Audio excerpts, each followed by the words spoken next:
Had he imagined it? Tap, tap, tap. The sound came again. He jumped out of bed. "Who's there?" he called. Tap, tap, the window answered. He crept across the floor, not knowing what he might find. Was a branch rapping his window? Could a loose shutter be rattling? Tap, tap, tap. He stood at the window and peered out. He saw nothing but the black starlit sky. No branch, no loose shutter, nothing.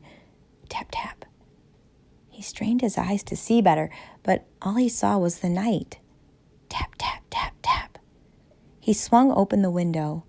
The cool air brushed his skin and goosebumps rose along his arms. A bird had perched on the window ledge, barely the size of his thumb. It had shiny blue feathers and a bright red bill. As it looked at Noah, it tipped its head from side to side, inquisitively. Relief washed over the boy from head to toe. "You scared me half to—" The bird sprang off the ledge, flew into his room, and circled near the ceiling. "Hey!" Noah shouted. "Get out of here!" The bird fluttered round for several seconds before it perched on a lampshade near the bed.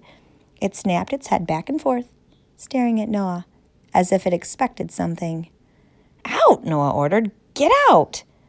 Then as suddenly as the bird had flown into the room, it lifted up the lampshade, dived through the window, and flew out, all in the blink of an eye.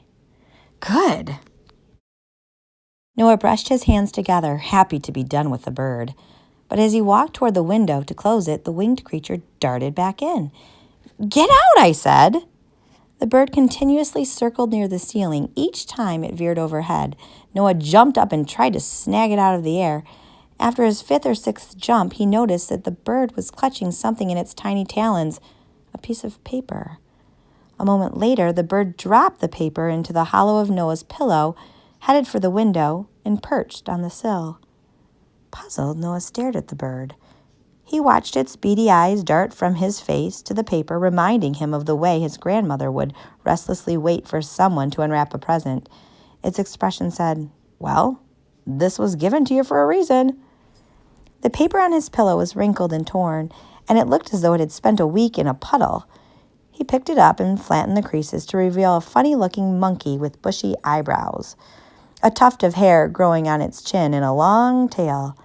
The heading above the photo read, "Come to the Clarksville City Zoo and see our new friend, Mr. Talltail."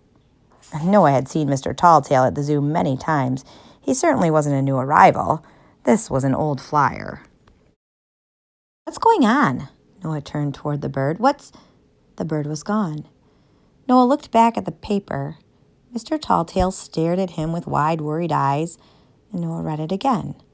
"Come to the Clarksville City Zoo and see our new friend, Mr. Talltail." This is nothing. It's trash that a bird picked up, Noah told himself.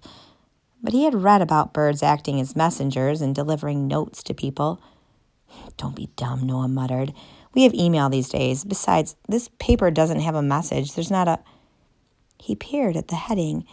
A few of the words had holes in them, tiny holes that looked as if someone had punched them out with the tip of a pencil, or maybe with the tip of a tiny beak. No way. He read out loud only the words with holes. "To the Clarksville City Zoo" and "our new friend." It made no sense. Wait a minute. He scanned the words without holes in them. "Come see Mr. Talltail." Was this a message? "No," he mumbled. "It can't be." He read the new sentence again, without pausing between the words. "Come see Mr. Talltail." The sentence was complete, structured, even instructional. Noah raised his eyes to the window.